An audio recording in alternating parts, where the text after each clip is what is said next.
Hey guys, this is Drew Schmidt from the Random Anything, and you're listening to the Infinite Rabbit Hole.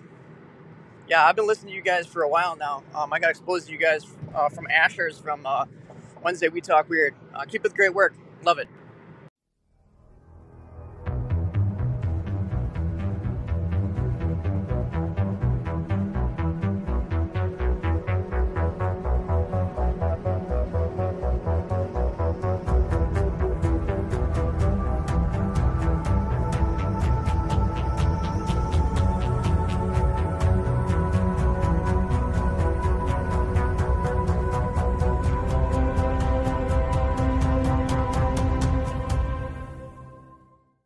Back to the Infinite Rabbit Hole podcast. I'm your host, Jeremy, and today we're going to dive back into the Phantom Black Dog legend. This time, we're going to go overseas and we're going to go back to where it all supposedly began, in the UK. Before we do that, let's go ahead and bring in the cast members. Jeff, what's going on with you today, dude? Tis I'm Jeff. I am here. I am ready. Let's go. Right on. Kenzar, how are you doing? Fantastic. Ready to dive deep into this one. Again, huh? Again, yeah. Yes. So, we're actually recording an hour after we were planned to, because we've already tried recording this 3 times already today. And luck is just not on our side. So we're going to try this one last time. Hopefully it works, because we have a very special guest for everybody today. He had us on his podcast twice, minus Jeff. We had Jake. And you'll also notice that we don't have Jake today. Because we're starting so late, Jake has other things that he needs to do, at a certain time. And he's just not going to be able to stay with us the entire time. Although he was planning on being here. That's a little bit of my fault, a little bit of technology's fault, a little bit of the universe's fault. Or is the universe fake, Jake? Or Jeff? The universe is a hologram decoded by our hologram mind. Hashtag fake universe. I didn't say that. I said it's a hologram. Hashtag fake universe. Oh, now he's here. Hi. Oh, well, never mind. Jake is here. Jake, how are you? I'm doing well. Change of plans, and I jumped on real quick. We're already 2 minutes in recording. Hopefully that works out pretty good. If not, whatever. I'm not starting over again, because this is ridiculous. What's this, number 5? It's something ridiculous. Anyways, let's go ahead and bring in the guest from overseas. He had us on his podcast 2 times already, like I've already said, without Jeff, because Jeff, doesn't care about other people's podcasts. He only cares about his own and nobody else's, especially Adam's. And Adam comes from the Tales from the Animal Kingdom podcast over there in merry old England. How you doing, Adam? Yeah, I'm all good, man. Oh, Adam's pissed too. Everyone's pissed. I'm good. I thought for a second there that Adam's mic was messed up. I was like, well, that's it. Literally would have been a sign. We are an hour past due already. Adam, I want to be the first to say I'm sorry, man. This is not normally how this goes, and this is completely unprofessional, but we're not a very professional podcast. So you just got to deal with it. Whoa. You're not professional. Speak for yourself, Jeremy. Yeah. Yeah, right? Yeah. Okay. Goodness Why don't you gracious. spoon feed it to Adam, too? All right. Yep. I'll take that. That's fine for today. That'll do. Anyways, Adam, welcome to the Infinite Rabbit Hole, man. Yeah, cheers, man. It's good to see everyone. It's good to be here. Yeah, man. We all have faces, except me. Still can't see yours. Oh, actually, we can. There's gonna be a picture of you holding a nice drink. Yeah, that's good, man. Yeah. I think I actually stole that as well. I think I actually stole that pint glass as well, because I'm just a dirty English man who steals pint glasses. Apparently, yeah. Very, very well. Good stuff. So, what do you know about the Black Dog? What do I know? Right. Well, I did know a lot, and the last hour has kind of wiped out everything from my brain. because we've had some interesting conversations and stuff off air. But honestly, dude, when you said about it and was like, oh, you know, you was going into the Phantom Black Dogs and stuff like that, I had a look, and I've never heard about it before. Even being from England, Really? I've never heard of it before. So I was quite interested to have a look, and then when I listened to the part 1, I was like, oh, cool, man. So it is, you know, it is over my end of the woods, but yeah, I'm open to receive anything you've got. And if you guys haven't guessed yet, Adam doesn't have a paranormal podcast. He has more of a, what'd you call it, a talk show podcast?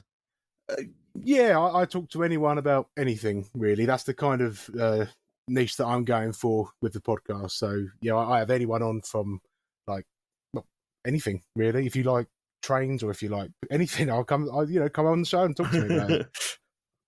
Well, that sounds like an exciting episode. Let's talk about trains. I know, that was the worst thing. I was like trying to think of something like, but the only other thing I could talk about was the blind. The only thing I could talk about was the blind guy, and I was like, I don't want to start with that, but yeah. Well, tell us a little bit about your podcast. I mean, how long have you been podcasting? And give us a little bit about it, man. How long have I been podcasting? Since February 2021. Me and a very good friend started podcasting because I was in the welding bay at work, and I was listening to, Joe Rogan, Sam Tripoli, things like that, and I just couldn't stand the American accent. I'm sorry, guys. I'm sorry. And I was like, God, I just want to listen to someone English and moan about, biscuits and tea and fish and chips and shit. And I was like, okay. So I said to him, look, do you want to start a podcast up? And we used to just sit and chat every Sunday about anything you could imagine. And then, long story short, he left in October last year. I'm not really the confident type of person to speak to people. But all of a sudden, I was thrust into that. Well, I either close the podcast down or I go, well, I'll start it on my own. With that, I started just finding people online like yourselves, got them on board and just spoke to them. How did you find the Infinite Rabbit Hole? How did I find you? I think it was through Ashes. Oh, yes. That's right. Yeah. We did talk about that. But I remember I had to go through the website and everything. Trip. Yes, you did. Yeah, you were one of our first contactees through our website because it was shortly before you reached out to us that we put the website up. Mm. So congratulations on something you probably don't care about. But no, it was awesome too. We had 2 great episodes. We got to talk about whales, right? Yes, and their legs. I don't know if you know this, but in our group chat on Facebook Messenger, we use whales for everything. We use the whale emoji. Like we swapped out the thumbs up for the whale emoji. Awesome. And now whenever we type whale, it like rains whales through the messenger screen. It's like instead of very well, it's very whale. Yeah. Yeah. So you started that for us. So I just want to say thank you. That's a thing here now. We're gonna eventually make a T-shirt with whales on it, and nobody's gonna know what it means.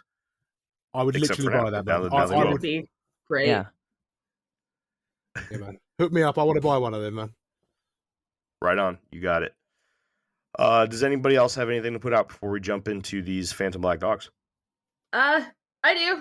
I wanna give a shout out to our good friend Danny. Danny. Just wanted to let Danny know that he's an absolute rock star. He is. He if we have anybody that pumps up the Infinite Rabbit Hole name on a daily basis, other than us, it's Danny. Danny is a stud. Appreciate you, Danny. Absolutely. Danny markets this show more than I do. But I'm not mad about it. Yes, I do. Way more. Only sometimes. Good job. We need to get him on for an episode. We do. Danny. I would love to have Danny on. That would be so much fun. Danny, if you're hearing this, pick a topic, do some research, and reach out to us. Well, reach out to us first. Let us know when you're available, and then one of us will start researching the topic that you choose, and we'll have you on. We'd love doing that. If you're if you're listening to the show for the first time, I know, I'm spoon feeding everybody, but we'd like to have our guests on, our fans on. We'd like to have them on the show to interact with the cast and do a topic of their choosing. So that's how Kenzar became a host of the Infinite Rabbit Hole, because she chose to do the Wendigo. She came on, and she was, such a big fan of the show that she just became a cast member. I'll speak from experience. These guys are pretty awesome. They don't bite. We just talk a lot of crap. Yeah, they like to pick on you, but they're super encouraging otherwise. we don't pick on you when you're like brand new. Yeah, we didn't pick on you during your guest episode. That is true. They're super nice and welcoming. We have picked on Adam though. Yeah. Biscuits and fish and chips and all the other stereotypical Englishman stuff that he said it all. He's like, I want to hear someone talk about tea. Okay. Tea and trains. All right. Trains. The trains. All right. Well, let's dive into the British Black Dogs, guys. What do you say? Sounds good. Cool. Let's do it. Most popular in folklore and mythology of the mid-1900s England, black dogs, also known as phantom dogs or phantom black dogs, are ghostly canine apparitions that appear as signs of many different meanings throughout the world. The term black dog is a blanket name that covers many different local urban legends that revolve around a black dog specter. In W.T. Watson's book, Phantom Black Dogs, he provides a list of a handful of examples, which include, I'm going to screw some of these up, all right, guys? Gwilgie in Wales, Black Shuck in East England, Yeth Hound or Wisht Hounds in Devonshire, Skriker in Lancaster, Burgest or Gittrash in Yorkshire, Padfoot in West Yorkshire, Harry Jack in Lincolnshire, the Moody Dew on the Isle of Man, the Gert Dog in Somerset, the Muckle Black Tyke in Scotland, and simply the Grim in other places. Older English folklore has references to these canine specters, adding even more titles to the already long list, such as Old Shuck, Devil's Dandy Dogs, Black Shag Hooter, Matthew Doog, and a bit of a stretch for the last one, but the Puka, another English legend that has been tied to possibly being a sort of black dog as well, but many believe that the Puka is more appropriate in the Fae camp. So, Adam, since you recently dove into the black dog lore there in England, did you come across any names that I didn't say? No, I think that's about it, dude. I'm just trying to think what I've got here. No, it sounds about right. I've only a couple. Oh God, I can't even speak now. Yeah, I think you covered most of them, man. Except he's got stage fright, guys. Yeah, I got stage fright. Oh, help me! But no, just for the English folk, it's not Yorkshire, it's Yorkshire. Yorkshire. Yeah, Yorkshire. See, I'm gonna screw up. Oh yeah, dude, I'm gonna mess up all kinds of names today, just so you know. And please correct me, because I'm just one of these, American guys that don't know anything about merry old England. We should throw some of those crazy Native American language based towns at him and be like, pronounce this perfectly. We should have that should be like a bonus episode where it's like, let's get the Infinite Rabbit Hole. Speaking your best American accent, yeah. Let's get the Infinite Rabbit Hole cast, try to pronounce different names from different countries. A lot of my area is full of different North American names and whatnot, and we've got a city called Agassiz, but the way it's spelt, it looks like Assagiz. It's pretty entertaining listening to people try and pronounce that one without knowing. So would you say Yorkshire? Is that right? Yeah, Yorkshire. Yeah, Yorkshire. Okay, I'll try to remember that for the rest of this episode, and then I'll dump it at the end. All right. So not a lot to talk about in that first bit. So let's go ahead and move on. You guys good with that? Yep. All right. In this episode, we will be discussing the stories, encounters, and regional specifics when it comes to the black dog phenomenon. And in England, we see our first regional specific details, such as the idea that the black dog can come in many different shapes, not just that of a dog. In W.T. Watson's book, Phantom Black Dogs, he describes a few of these different shaped black dogs, the first being the most famous of all of the titles for the black dog, and that is the Black Shuck of the eastern counties of England. Shuck is said to be able to appear as not only a dog, but also a goat, calf, or horse. Same with the Moody Dew of Suffolk, which can also appear as a human. Yarmouth's scarf sometimes will appear as a goat, and the Bargwith can be a pig, donkey, or calf. And the Padfoot of Wakefield sometimes will take the shape of a calf with twisted horns on the top of its head. Although this is not the only region in the world where you will find the black dog phenomenon bleeding into other animals, this is, however, the most concentrated area of other black animals being sighted and being blamed on the local black dog legend. Another very interesting thing about this is that there are even encounter stories involving the dog shapeshifting before the witnesses. So what do you guys think about all these other black phantom creatures? How, so I don't know, like how do they know that they're different creatures and they're just not named? I think we talked about this on the first episode. Like it could just be the same shit, different names in different towns or whatever. Absolutely could be. Is that what we're talking about? Like it's just the same dog, different town? Possibly, yes. It's Yes weird, and no. man. It's weird. I've seen things as well. Just to butt in, I mean, I've seen things being described as white as well, rather than just black. And there's the fairy dog of Scotland is dark green in color as well. And it's like I don't know, man. I don't know where. I know obviously when you in the first episode you said about black is black, just like the color associated with evil and whatnot. I don't know. It's interesting though. Yeah. I don't think we get into like the white and yellow ones in England too much. There are a couple cases, a couple sightings and reports, mostly black, but I think the one that really stands out is the different animals. And I don't really have an opinion on this. More or less, I don't know. I feel like they're completely different entities, though I could be wrong. I have no idea. This is something that is above me, just right over my head. I don't really know what to say about this specific detail. Anybody else?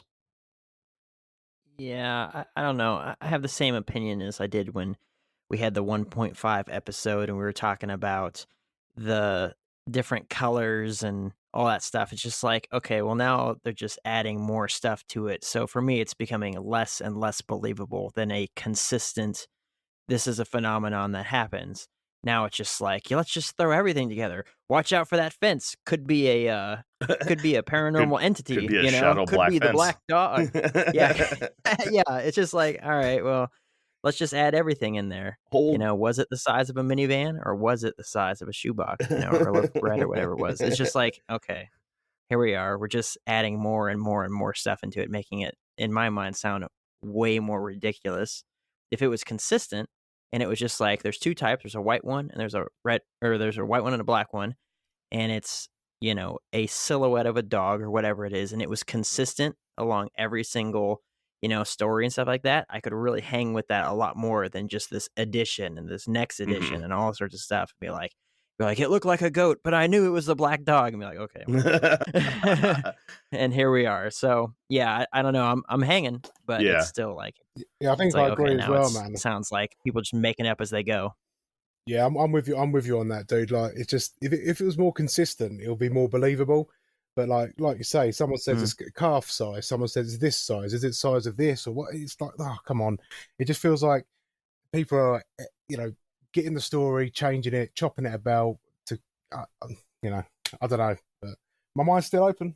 Well, and the other hand of that is, like I think what Jeff was saying, are these the same thing and people are just describing it in different ways based on their own perception, or are these completely different separate entities and people are just associating that with the black dog. So like you said, the fairy dog of Scotland is dark green.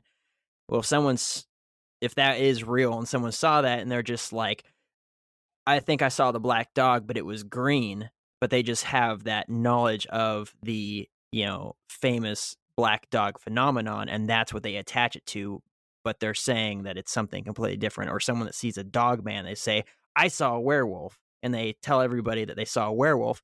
Reality, they saw a dog man, but all they know about is the werewolf or lycanthropism and all that sort of stuff, and so they just latch on to that idea. So there's two different sides to that. But as far as the believability for me goes, the more consistent it is throughout, the easier it is for me to be like, either this is real or it's some sort of crazy psychosis that people are experiencing, but it's like, the same sort of thing, whatever it may be, or, whatever. But it's just like, all right, well, now just this addition of extra stuff. It's like, all right, well, so I don't know, but I'm hanging in there. Personally, for me, I didn't include any reports of seeing a black calf or any other animal. When I read this, if I had a real opinion about it, it would be more or less like, okay, these ones are bullshit. That's my opinion on it. If you're saying that you're seeing a whole bunch of different animals that are all tied together, like Jake was saying, your believability goes way downhill. Especially if around the world all they're seeing is dogs, but in this area you're seeing everything else. I don't know. Maybe I'm wrong.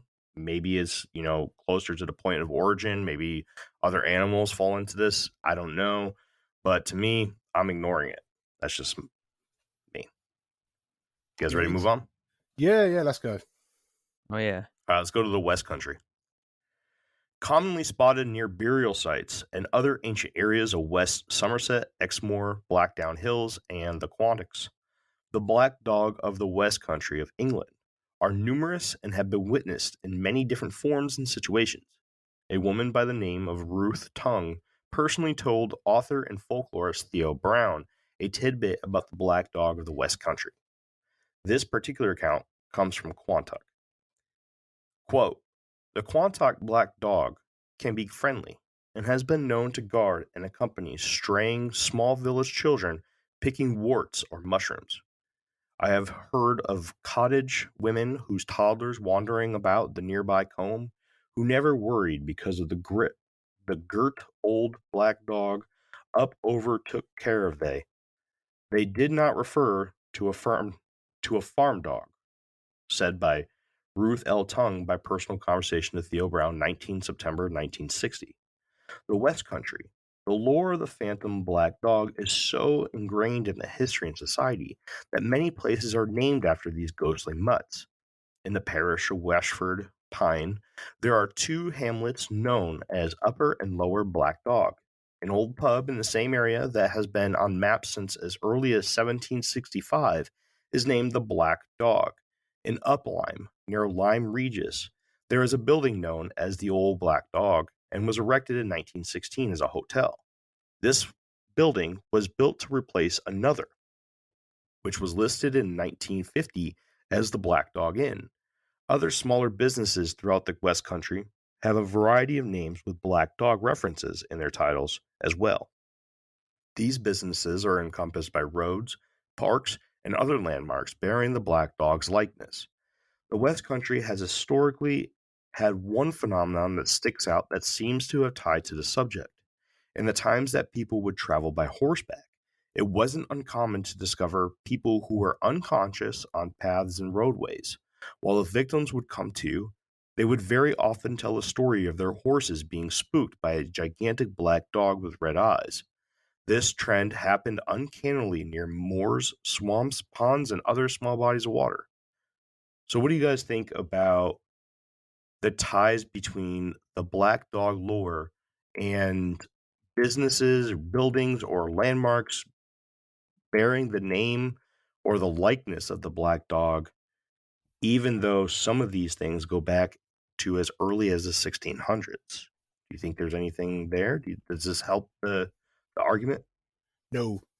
That's what, I'll jump in.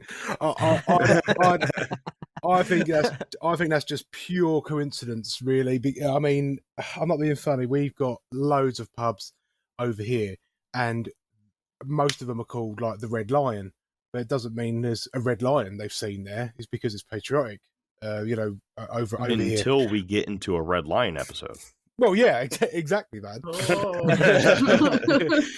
But like, the pubs are called all sorts of things. Like, there's like the free hats. There's the frog in the pond. Then there's all stupid names. And I know, like you touched upon, there's road names like Black Dog Lane and stuff like that. But there's also some bizarre, not like names. Like we have Adelaide Drive over in the town, and it's only called Adelaide Drive because they named everything around towns and cities in Australia. And I don't know, I would be very skeptical to think that these places are just called that, because English people are simple. I'll say that as an English person. And, it's like Black Dog Lane. Yeah, maybe it's got some correlation there, but maybe it's just, they just decided to call it. That's my 2 pence anyway. I agree, man. I think that people name stuff whatever. I mean, especially when you're talking about like bars or pubs, right? You're gonna name it whatever sounds catchy or fun. You don't want to go to a bar that sounds boring. You want to go to the Black Dog bar. It sounds cool. It sounds kind of badass. Maybe if you know about the Black Dog thing, you might be even more inclined to go in there. It's just a marketing ploy. But then, go ahead. What you were saying. Go ahead. Nah, that's pretty much it. That's where I was gonna go. Despite the fact that it was in so long ago in the 1700s, whatever, it could have simply just been a tourism ploy. Like, oh, this is a local legend. Let's play off this. Let's see what kind of business we can get by using that. Because even today, people do it all the time. They find a little thing and they name their business after it. Like, what was the little hotel that Brian Moreno brought up? The little Alien, something like that? Yes, the Alien. Play off the whole alien thing, right? Like, people do it all the time. They use it as a tourist ploy. So that was my thought process there. Well, good stuff. Go ahead. I have a different approach. Are there wolves in England? Or were there wolves in England? I think there was. I've no idea, mate. Yeah, I guess so. Actually, saying that, there must have been, because there's a woods near me that's just reintroducing wild wolves again. So there must be, yeah. On an island? No, not on this island, man. There's just sheep on this island. I was going to say, let's welcome to the suck. You can't get away from him. Let's put a bunch of wolves on this island with these people, and screw it. Let's put some cameras up too. Yeah, there's literally only one bridge. There's only one bridge on and off my island as well, man. So that would be pretty intense. Get rid of the bridge. Yeah, that's right. Yeah. Jeez. All right. I don't know. I'm just thinking about where the legend of the Black Dog originated in the very beginning, and I would bet money that it probably originated in a European country. Me too. Probably because of either, say, like the very first dogs that people had, and I'm pretty sure in Europe it was the wolfhound, which still exists, right? And that it could be symbolism for I don't know, how great these animals were as companions. Like, I'm talking about the legend, not so much the pub names and all that sort of stuff. I agree with you guys as far as, everything being named that, for the most part. Or it could be the ferociousness of wild wolves, and when people used to have to travel on foot or on horseback, how difficult it must have been with wildlife that likes to do things like attack people and, all kinds of stuff. And so I'm sitting here thinking about it, and I don't think that people naming pubs and things and street signs and towns and inns and everything like that is so dismissible as a marketing ploy. Because thinking back into our previous episodes, we put a lot of weight into cultures around the world having different ways to describe the same things, like dragons and griffins and all sorts of stuff like that. I think that maybe the black dog phenomenon might have something way deep back in history, that maybe it came from like a wolf problem or something like that, or their companion dog that they had, and that people are just bringing that into the modern era using the names for streets and things like that. Maybe it's more of, for some things it could certainly be a marketing ploy, and for some other things it could be like a rejuvenation of the past, to just like remember our history, remember where we came from, that sort of a thing. So I'm kind of seeing it from both sides right there. I don't know if I kind of explained that right, or what's kind of bouncing around in my head. That is accurate. I mean, here I live in the Space Coast of Florida, right? And they call it the Treasure Coast, because there's sunken pirate ships full of treasure out there. There's space here, and everything is named after all these types of things. But I think that also there's stuff that's just named something to be cool. So Yeah. I don't think it's impossible to name things because there's events or whatever, but I don't see the black dog thing. Again, I'm still kind of in Team Woo, so I'm in Team Horse Crap currently, Ooh. but still, I think that there's probably some sort of historical events that happened that spawned this whole idea of the black dog phenomenon. Right on. I don't know, whatever. Well, let's dive a little more. Yes, let's. One tie into many black dog legends in England is a story of a family pet that either terrorizes or protects after its death. This story is highlighted on page 56 and 57 of Mark Norman's book, Black Dog Folklore, comes from Arseg in Inverness, and tells of a family pet that still haunts the forest near its demise. This particular phantom dog is known as the Gulas, which means gray dog in Gaelic. Warning: to those who do not wish to hear something that can be distasteful, please skip forward a few minutes, as this story does involve the death of a young child and a dog, and may not be suitable for all listeners. I'll give you a few seconds to do what you need to do. Quote, several hundred years ago, a bog mortality occurred amongst the flocks in the neighborhood of Morar and Arseg. Shepherds who kept vigil failed to trace the marauders. One summer day, a crofter's wife left her baby outside her cottage in a cradle, while she went to the well to draw water, leaving her faithful collie dog with her litter of puppies in charge. When the woman returned, she was horrified to find the cradle empty and the mutilated remains of her child strewn over the cottage pathway. Believing the bitch to be the culprit, her husband, on his return from work from the fields, dragged the dog into the woods, where he gouged her eyes and beat it to death in a fit of rage and remorse, and afterwards returned and destroyed the litter. Shortly afterwards, to his great regret, he discovered that a large black wolf had alone been responsible for the crime. According to local legend, a phantom hound is said to appear on occasion to this date in the woods of Arseg, seeking revenge on mankind. With recent times, visitors to the district have claimed to have encountered the terrifying apparition of a large shaggy dog with blazing blood-red eyes while walking through the woods of Arseg. So what do you guys think about the idea that these black dogs could be spirits or ghosts of once living physical animals? And what do you think of the story? The story's brutal. Brutal. The story hurt my heart. Yeah, It did. It's a brutal story, honestly. I don't know, man. To be honest with you, man, I'm still thinking that this whole thing is just stories of the stars or something encoded into lore. I don't think that it's like actually ghosts or spirits or something that people are actually even seeing, unless they're just hallucinating from fear or something like that. But I don't know. I'm not buying it.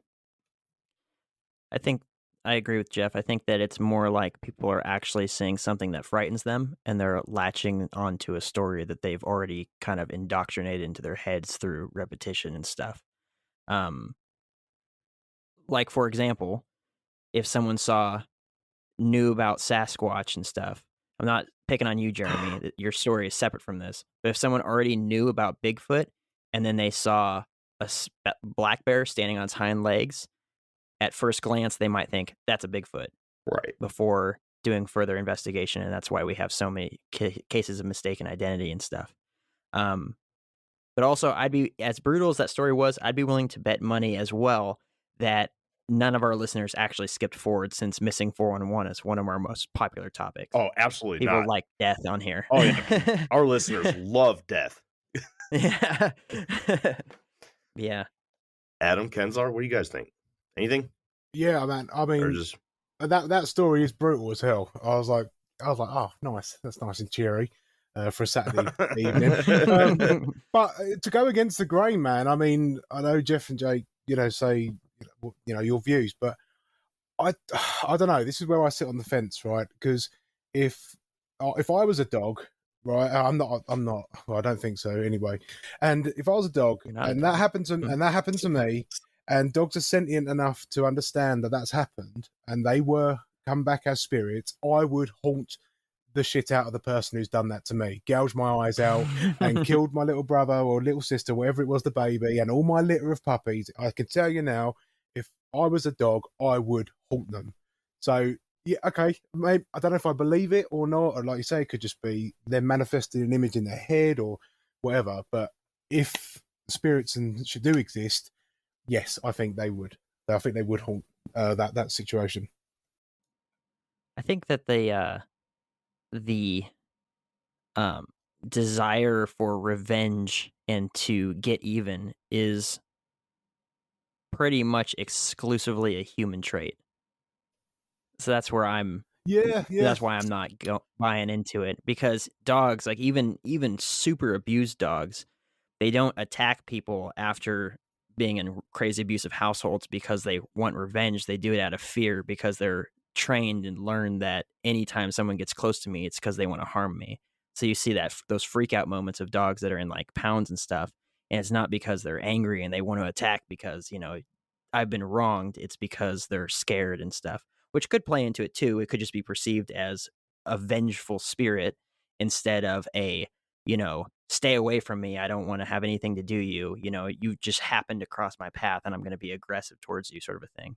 So could be the exact same thing, just call it a different thing. Yeah. Especially if the spirit passed with the maternal state of mind and passed into the next phase as a spirit with that state of mind still embedded in it and still playing protector of puppies, whether they exist or not. It could be a reactionary thing, like you were saying. Good to go? Yeah. All right, let's move on. Let's talk about banshees. In Norman's book, Black Dog Folklore, he describes a belief in many, mostly Irish family lines that believe in a being known as a banshee. The banshee is typically believed to be a woman in a ghostly white cloth that has attached itself to a particular family line. But many families have their own private beliefs that their particular banshee comes in a different form, specific to their lineage, and is seen as a type of familiar of sorts, like a bird, fish, plant, hare, foxes, and in our case today, dogs. These banshees were thought to appear to those in the family shortly before their deaths. Could the black dog phenomenon be a form of these banshees that many families in the British Isles are said to possess? An example in Norman's book, he tells of a woman who claims that her daughter had spotted a very large dog circling their bushes in their garden. When she went to look, she began to act hysterically and grabbed her daughter out of fear. When her husband came home, she met him at the door with tears in her eyes to explain the event that day. She also told him that her family always told of a large black dog that appears to someone in her family before something very bad happened, which was usually the observer's death. The night went by without incident. But the next morning they discovered, while listening to the news, that a man who was a very dangerous escaped prisoner who was recaptured that morning claimed to police that he was hiding and living in a set of bushes in the family's area. Fortunately, this time, the black dog was present for protection. So what do you guys think about possibly it being a banshee? From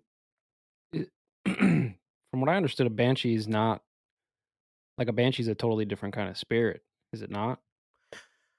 I don't know too much about the lore. I'm just going off of what the book said, and I know that like here in America, we have the Banshee of the Badlands, which is actually a spirit in North Dakota that will scream and is very hostile. Yeah. But as for like the historical and traditional Banshee, I'm not 100% sure whether it's what Norman was talking about in his book, which I just presented right now, or if he got it wrong. I don't know, honestly. So I just pulled up. This is from Wikipedia, so take it for what Oh, it's it's worth. 100% fact. Yeah, you know what I'm saying. But according to Wikipedia, a banshee is a female spirit, a woman of the fairy mound or fairy woman. It's a female spirit in the Irish folklore who heralds the death of a family member, usually by wailing, shrieking, or keening. Right. That's what I just put out. Yeah, but it's not. It's a female fairy. It's a woman fairy. It's not right. And hold on, let me see. Is typically believed to be a woman in ghostly white cloth that has attached itself to a particular family line. But many families have their own private beliefs that their particular banshee comes in a different form. So certain families do believe that their banshee is a dog, a cat, a plant, a fish. But that just doesn't make sense then. Right. Traditionally, it is a woman. So we just call it all. Every freaking spirit that we come across is now a banshee. Exactly. Yeah. It only makes sense. It's all a black dog. It's all a banshee. Yeah. And I don't know if we can actually trust Adam that he's not a dog, because I can't see him right now. So True. he could very well be a dog. Or a banshee. He could be a or black a banshee. dog. He could be. Yeah. Or all of the above. Well, come over here looking. All right. Well, personally, I've never seen him in real life, so he could very well be all of those things. Well, you guys didn't seem too entertained by that one, so we'll move on. All right.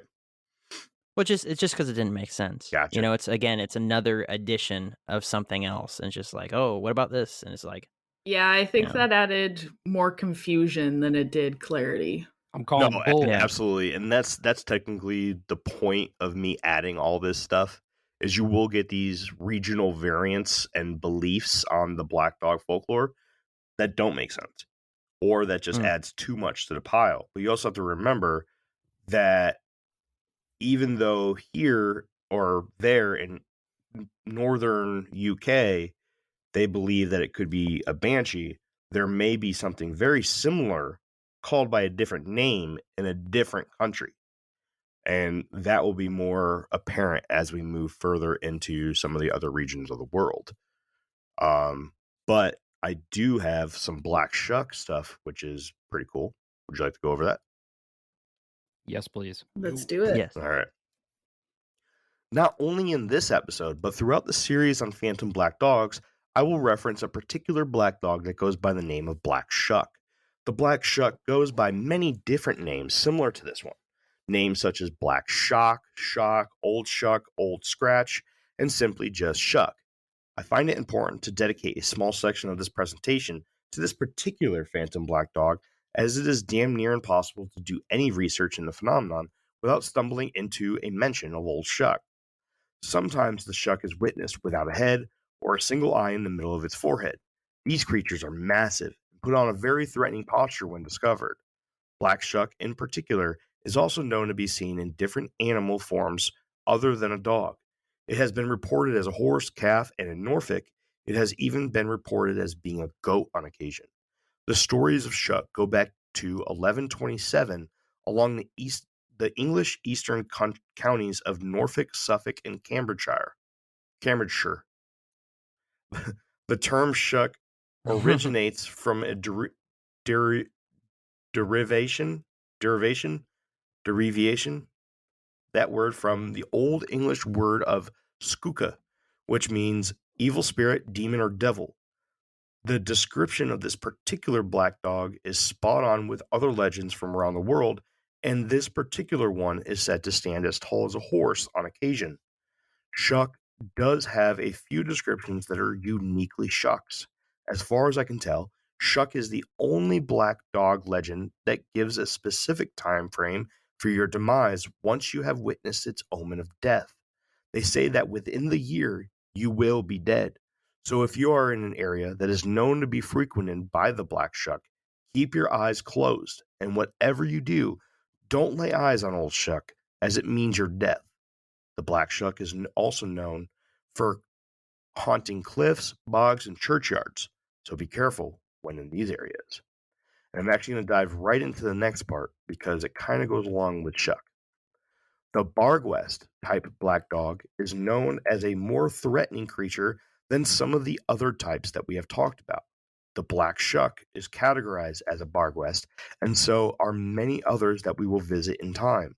Some of these other phantom black dogs that fall into Bargwest family are the Padfoot, Gitrash, Striker, Hooter, and Shag. And like the Shuck, these creatures are massive and are commonly seen without heads, and known to haunt bogs and churchyards, not only around the British Isles, but also around the world. In North Yorkshire, it has been said to also come in the form of a pig, calf, or donkey. One particular story tells of a large black crow that transforms into a black dog with a chain around its neck, to a flame, then to a goat, and finally into the shape of a man, all during one event. The name Bargwest is thought to originate from one of two origins, those being the Germanic Bargeist, bear ghost, or Berggeist, mountain ghost. One of the biggest differences between the Shuck and the general Bargwest is that the Shuck is known to haunt a very particular area, where the Bargwest is seen in a more general and larger area. It is thought that throughout time, there were plenty of attempts of smugglers to portray the image of a Bargwest or Shuck dog by purchasing a black dog or other animal it was said to take the form of and letting it roam near the area. Historians believe that this was a fairly common practice, and that many historical accounts of black dogs in general could have simply been someone seeing one of these traps set by conmen, smugglers, moonshiners, and other criminals from around the world. Thoughts? I just want to say, if you're walking around a cliff, don't keep your eyes shut because you don't want to see the Black Shuck, because you might end up worse off. No, I'm keeping my eyes closed. I don't want to see Shuck. Okay, yeah, good idea. Good luck with that one, then. Hope you know how to fly. Oh, Good luck to you, sir. So what do you guys think about criminals purchasing black animals? Now, we've talked about this today, and letting them go free around the area that they're trying to keep hidden. I think it's smart. Yeah, man. It is. But do you think that it's crazy smart. Do you think that this could be your answer as to why some of these other animals are considered part of the Black Phantom families? Definitely could. Yeah, I could see it. It's like evil genius level, like having a moat full of alligators or sharks around your lair. Like knowing the local hysteria folklore, the thing that people are the most scared of running into, and being like, I need people to stay away from this area, so I'm going to have a bunch of like black dogs or black goats or horses or whatever, and I'm going to have them roam the perimeter and stuff like that, so that when people walk up, especially in the woods, you know, and it's already scary in the woods. Yeah. Even if there's literally not a single animal in the woods except for birds, people are on edge in the woods, right? It's just the way it is, and so you see some stuff that you're already, you've already been told about, the stories and like the hauntings and all that sort of stuff. Man, it's awesome. That's a great idea. Hardcore. I'd be more sketched out if there were no animals around whatsoever, even if it is just a couple birds. That to me is a lot more scary. There's definitely something there now, and is probably watching you, and you will be the victim. Could you Sam Squamch? Yeah. If you're in the woods or in the jungle or the swamp and it goes quiet, there's a predator around. That's usually a good sign. That you should get out of there. Could you imagine though, if you're in like the dark woods of England and you're already scared shitless and you hear no sound, you're like, there's definitely a predator around, and all of a sudden this little black Pomeranian comes out. It's like, yip, yip, yip. And you're like, it's your ankles are gone. Your ankles are done for. What's also interesting to think about is like eye shine. I can't think of any particular time that I saw like vivid red eye shine, but I'm sure I have. I'm sure everybody probably has. So, you see a black dog that may be a criminal, or maybe it's just a stray dog running around. You shine a light at it, you get the red eye glow. There you go. Phantom black dog. Yeah, I think I agree with Jeff on that, because like I was going to ask, like, are these sightings in the daytime or are they night? They're probably nighttime, aren't they? Because everything's always better in a nighttime setting. And like you do have go ahead. I'm sorry. Yeah, no. Well, I was gonna tell you, a story about my own personal experience with, like, because I live on this island and there's literally no like artificial light of a nighttime. It's pitch black, but it's not pitch black because the stars in the sky light and the moonlight, etc. But I've seen stuff where I live. I've gone outside and I've seen like a black mass run across, like in front of where I live, and I'm like, what the is that? And it's just a cat. It's just a cat. Because the cat is black, it's darker than the floor, and it's like, oh wow. And I could have, like, if I was like, oh, that's this, that's that, and like in England as well, in the same respect, I've gone out past sheep fields at night, and in the moonlight, sheep they look like clouds that are falling out of the sky. It's really weird where I live. The sheep literally look like they've just clouds laying on the floor. When it's a full moon, there's no clouds in the sky. But horses and cows look completely different when they're just like a black silhouette of their body, especially if the horse is eating or the cow is put their head down. It just looks like four legs and a body. And that's where I'm kind of thinking, like, when you're saying that, oh, these are headless beings and they're noted without heads, I just think, is that all you're seeing though?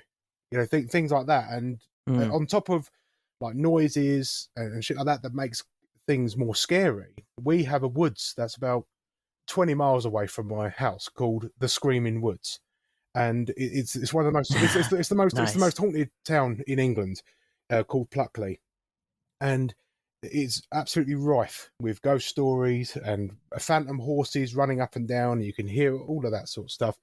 But the Screaming Woods, I mean, imagine the same situation. The Screaming Woods, actually, the noise comes from foxes screaming at night. But if you heard the foxes screaming at night and then it could be a fox, that, I don't know, man. I think it's just really easy to kind of create your, let your mind go nuts and wander when actually there's a real rational reason behind it. So that's why I'm just trying to be rational about it, because one, I don't want to get scared shitless as well, because I have to live near these things, but So it's a matter of perspective. Yeah. For sure. Yeah.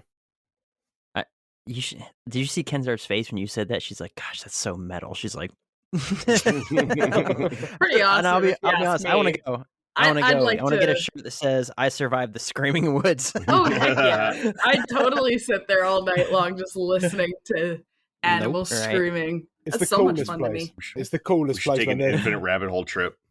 There's a pub called the Black Horse in Pluckley. It's the most haunted pub in England, and it's such a weird place. Like, it's haunted as hell, as you can imagine. And there's actually, in the pub, there's scratch marks on the floor where they used to hang people in the pub, and the scratch marks on the floor are people's tiptoes, obviously scratching at the floor, and they've just got like a piece of perspex over it to to keep it there. It's pretty cool.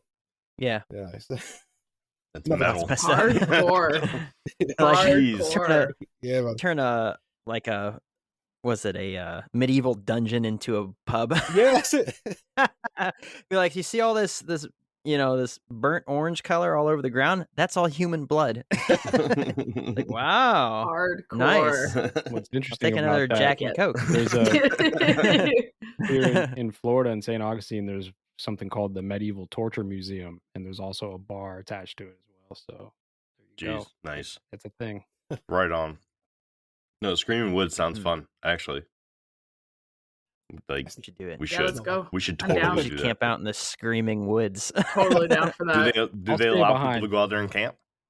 It's literally a thing round here that people do go and camp, and like groups of like lads and will go out and be like, oh, let's go and have a beer, and we'll go stay in the Screaming Woods. It's like one of them kind of challenges between friends, like let's go. Yeah. Because there's like a story of a woman who's with her child who died in the Screaming Woods, and let's see the ghost woman, let's see the horses galloping through the woods, and these are like thick woods as well. And I've drove through Pluckley a couple of times, and I don't know if it's because I already know that it's the most haunted place, etc., but it's weird. It's weird when you go through there. It's like, oh, but foxes screaming in the woods at night when all you can see is just trees bathed in moonlight is scary. But Nice. it's a good place to record an album, I guess, or to do some vocals. That sounds fun. It does. Yeah, that sounds pretty cool. We might have to look into that one. Not me. Yeah. Count me out. Why, dude? Come Really? on. No, I'm gonna stay behind. That way, if something happens, I can keep the show going. Yeah. He's not gonna buy us out. thinking. He's gonna wait till we're all dead. He's thinking. So I'm getting ready to move to Wisconsin, and I'll just get a guard black Sasquatch for my my property. All right, you guys ready to move on? Yeah. Yes, All right. sir. So cool. Let's dive back into the Bungay Black Dog. In our introductions to Phantom Black Dog phenomenon, we touched a little bit onto the story of the Black Dog of Bungay story. Onto the I put story twice. Sorry, everybody. Sorry. Where a black dog supposedly went on a killing spree while attacking a couple of churches in 1577. Well, let's dive into that story a little bit more now. On Sunday, August 4th, 1577, the members of St. Mary's Church of Bungay, a small town in the county of Suffolk, England, were sheltered inside while an intense thunderstorm raged through the area. During their prayer for safety during the storm, the Black Shuck appeared and began to attack the congregation. During the altercation, a man and a boy were struck by the lightning and killed. In another source of mine, they tell of two men being killed by way of their heads being twisted around by unseen hands, and another man left badly injured from another mysterious force from Black Shuck that left his midsection squeezed so bad that the man was left handicapped for the rest of his life. By the time Shuck was done with his rampage at St. Mary's, the church's spire and bells had collapsed through the roof, and two people were left dead. Unfortunately, Shuck didn't end there. Soon after the onslaught on St. Mary's of Bungay, 13 miles away at the Holy Trinity Church in Blytheburg, Suffolk, Shuck struck again on the very same day, killing two more and leaving yet another badly injured. After all was said and done, old Shuck left scorched claw marks on the church's door that can still be seen today. People that witnessed Shuck's attack that day are unfortunately long gone by now, but according to George Dudding in his book titled The Snarly Yow, an article was written by the International Business Times that mentions a 2014 archaeological dig that unearthed a 7-foot-tall canine skeleton just 7 miles from Blytheburg. Now, this is what we talked about in 1.4. We're going to go into this a little bit more. People who went on record as witnesses of Shuck's attack that day claimed that Shuck stood between 7 and 8 feet long. So remember, in the first one in 1.5, we talked about how it stood, I believe, 9 feet tall. This article has it at 7 to 8 feet long. After carbon-14 dating tests were conducted, it was found that the skeleton belonged to a dog that lived in the 1500s. Could this be the remains of a flesh and blood animal that killed 4 people in churches on August 4th of 1577? Or was it a true attack from the Black Shuck, East Anglia's phantom black dog? Hey everybody, bear with us while we take this quick break.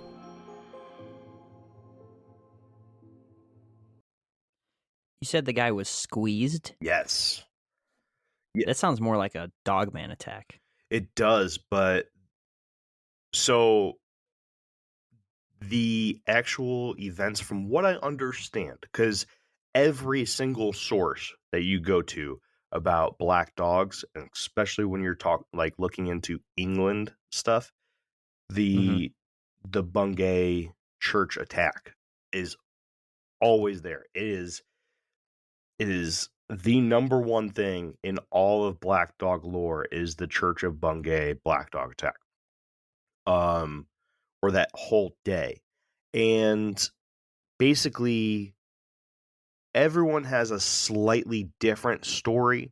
So what I did was I basically tried to mix it all together and come up with one that kind of touched on everybody's point a little bit.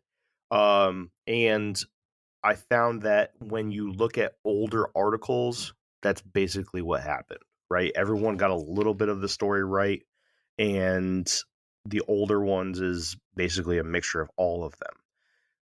So what apparently happened from the points of view of the people there is that the deaths and the injuries caused to those people happened nowhere near the dog. The dog was not near these people when they were killed, or when like that guy was squeezed really hard in the midsection. The dog wasn't anywhere near him, but he looked like he was being compressed in the midsection. Sounds to me like maybe there was maybe it was like a serial killer, or maybe it was like a group of people that were doing things and they just covered it up with the black dog story. Maybe. Yeah. This could have been, I mean, because these two churches were only 13 miles away. So maybe there was some bad apples in the groups there. I don't know. She said it was like 1500s, right? Let me get you the exact date. 15. We were barbarians back then, man. I'm telling you. How easy was it to murder people back then? Probably right? really easy. They didn't have forensic stuff and everything, and it was all, based off of how many witnesses were around. And especially there was a storm, like a huge storm going on that day. So under the cover of a storm, I could see it. Yeah, I mean the rumor could have even been started by the people who did the killings. Yeah, could have ran around and killed a bunch of people, and then showed up and been like, "I saw the black dog," and then, it was Shuck. It was the Pomeranian. Yeah, but that's a good point. That's a good point though, because like mass hysteria can set in, especially if there was like a murder, and say, "Oh, I saw the dog," and then someone's like, "Oh yeah, I saw it too," even if they didn't, and then everyone's like, "Yeah, actually, I did." Is it? Yeah, that's one way to. There's one way to kill someone to get away with it. Yeah, blame it on the Black Pomeranian. Yeah, in the screaming woods. In the woods. It's Shuck. If I go to a screaming woods and see a little black dog, I would literally shit myself as well. I'll be like, oh my god, it's come true. There it is. If we take a trip to the screaming woods, I'm bringing that Amazonian death whistle with me, and I'm gonna look for another group of campers, and I'm just gonna belt that thing out and just make them just crap themselves, just like. You need to do that on one of these recordings, dude. It's so loud. Do it, Whitney like forbade me to do it in the house because it scares the crap out of her. It sounds like someone screaming, like a metal scream. It's crazy. That's so awesome. It's so cool, dude. It's so cool. But yeah. We gotta do that one time. Like, you can go in the living room or somewhere else and do it. We'll just hear it from here. That'd be pretty Like, cool. I could do it right now. I just have to get up and, like, leave the screen. Maybe we'll do it at the it. end of the episode and make sure everyone stays so that they can hear it. It's a good way Fair of enough. making people listen. Just go grab it on Jeremy's next little piece, because I'm Yeah, going to edit so for that sure. we're not seeing while he's presenting. So Oh, perfect. For sure. Perfect. So anyway, back to that thing. I definitely think that something nefarious probably happened, but I doubt it had anything to do with the black dogs. I think that Jeff's point of maybe there was some sort of, because you got to think about, like, Europe for the longest time was just paganism.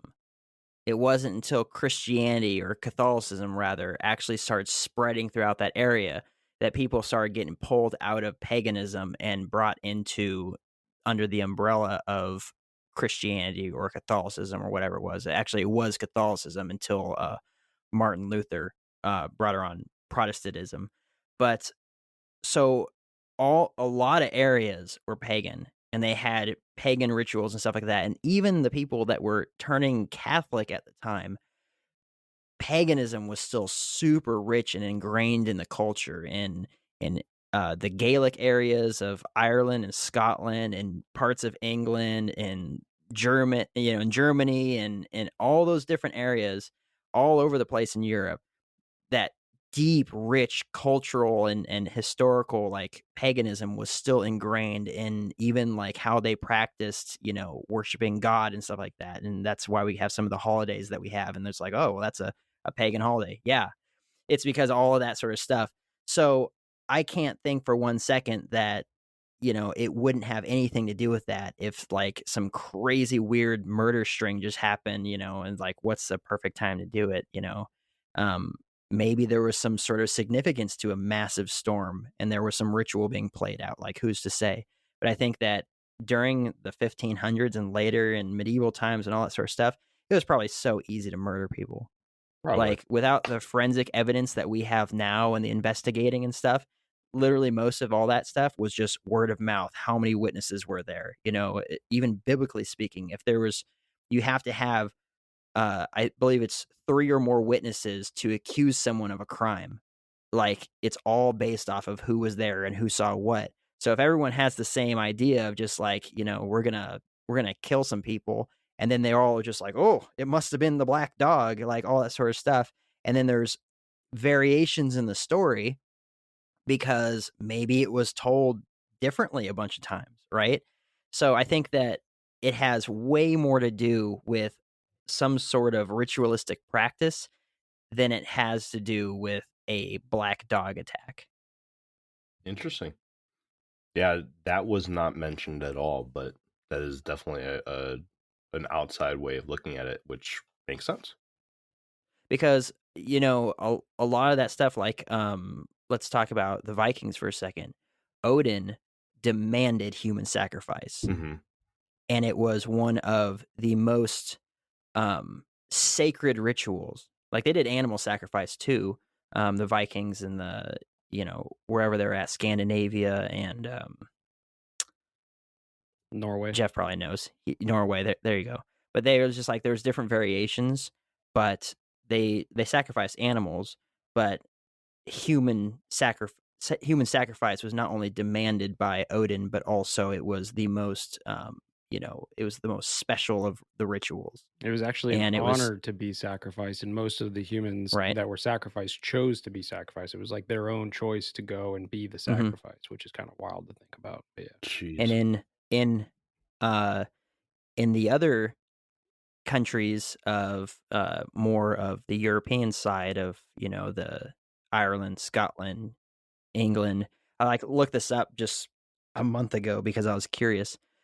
Yeah, what was the difference between the paganism variations?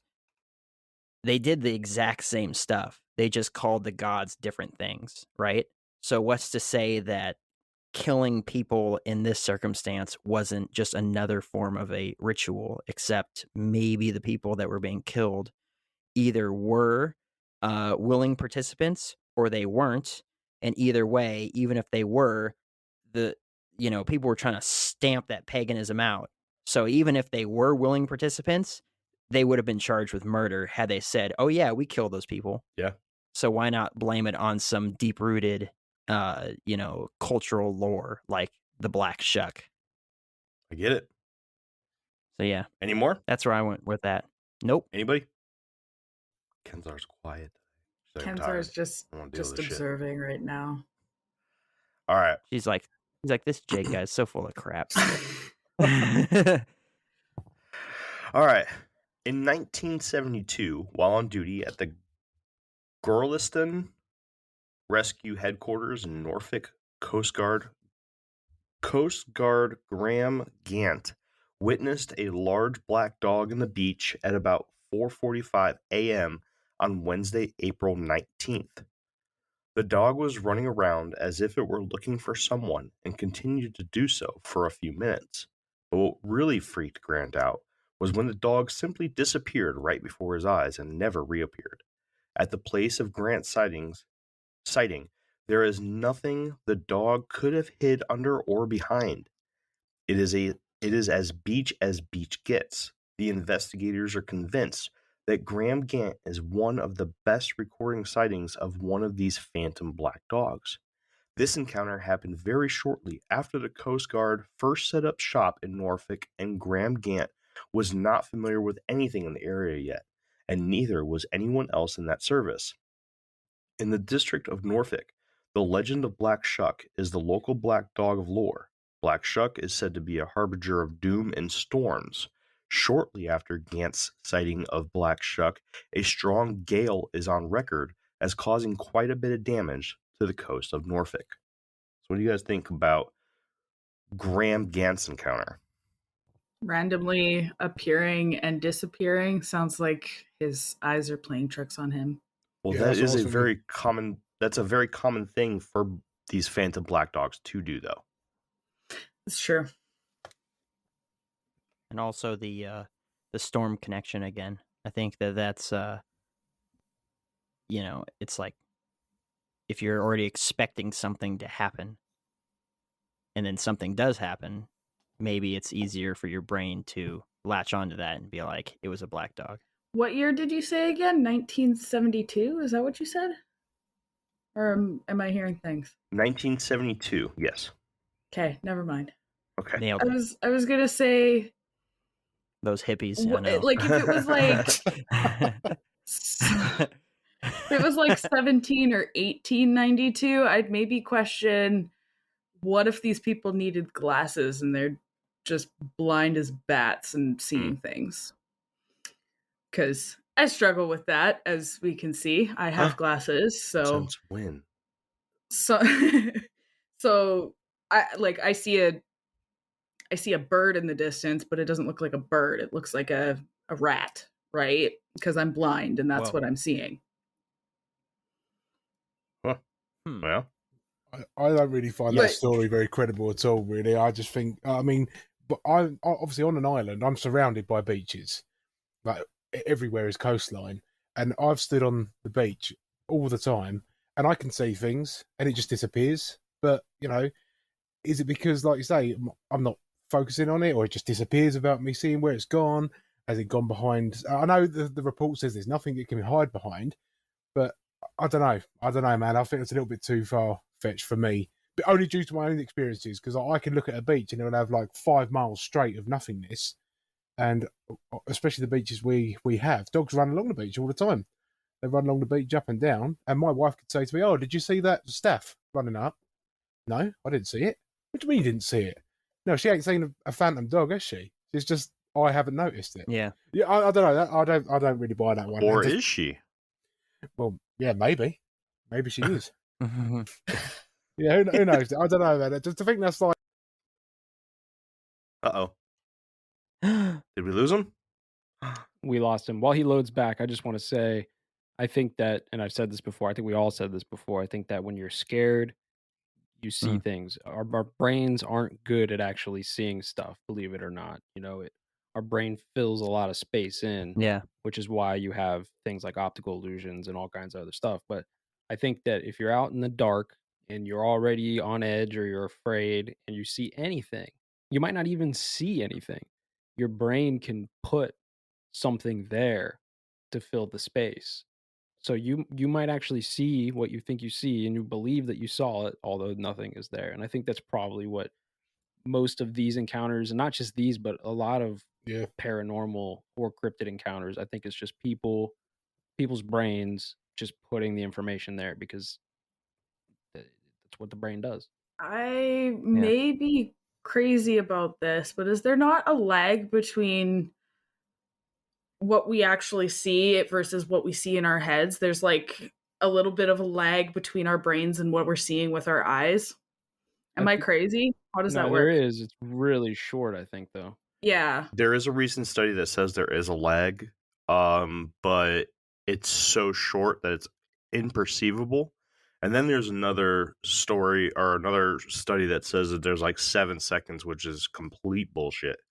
I think that's what I was reading or thinking about was the 7-second lag, which does seem really ridiculous to me. It's 7 seconds is a long time. Think of like a baseball, right? Someone tosses you a baseball and you see it, and then 7 seconds goes by before your brain captures the image. You would never be able to catch a thing. Yeah, exactly. Like, ever. So that's complete horseshit. But anyways. Like 3 seconds would make a whole lot more sense to me. Not but even 3. That seems a lot. I mean, the 3 amount seconds of is a long time. Of lag has got to be so small because you got to think about like the time that it takes for light to bounce off something for you to see it is probably fractions of a second, right? And then your brain is firing these synapses at pretty much the same speed, so you're talking 0.0000 something of a second between when you see something and when it registers. Yeah. That's a whole different like conversation in itself. That's like even like another rabbit hole altogether. If you scan your computer screen, if you notice you're not getting a smooth sweep all the way around, your eyes stop. They do like a jet in sections. They go as it goes. And what your brain is doing in order to get a full image right there is it's filling in the most likely thing you're going to see next from your peripheral vision. So it's just like it's capturing all this over here and it's putting it in front of you to fill in those gaps, right? If you're seeing this image, that image, those gaps right there, it's filling in that information because of your peripheral vision. That's why they say it's like you learn the most out of your peripherals is because that's where you see the most. So even if you see it, doesn't even make it real. Like your brain could just be filling in nonsense just because it's already conditioned through history or through culture or whatever it is to fill in those gaps of, things that it can't perceive with something that's likely to, occur because of your upbringing and stuff. Like it's wild how brains work and stuff. So I'm totally on board with Jeff. So just to interject, guys, I mean, like I know Jeff said about that you can, a lot of the times you see things and the brain puts the image in, in the head as such. Have you guys ever seen anything? I'm talking about Black Dog in particular. Have you guys ever seen anything like it? Yeah, I mean, it happens to me all the time, right? I live in Florida, and it's nothing but woods and swamps around where I live and where I lived the last 2 years. And yeah, man, I would come outside and get spooked just because it's spooky out. And for a second or two out of my peripherals, I'd be like, there's something there. And then you look and then you kind of analyze and you're like, okay, maybe not, probably not. I'm just scared. You know what I mean? Like but yeah, absolutely, all the time. I think it's the same thing as like when people see the shapes in the clouds. We brought that, whatever that word for it is, a couple episodes back. But that people are, if they're looking for something, like people that see like a bunch of foliage and they can see a face in the foliage and they're like, it's a ghost. Yeah. It's looking at me. And they get all like weirded out and stuff. It's because our brains want to see faces and stuff, right? That's how we recognize people, is by looking at their faces. So we see recognizable shapes.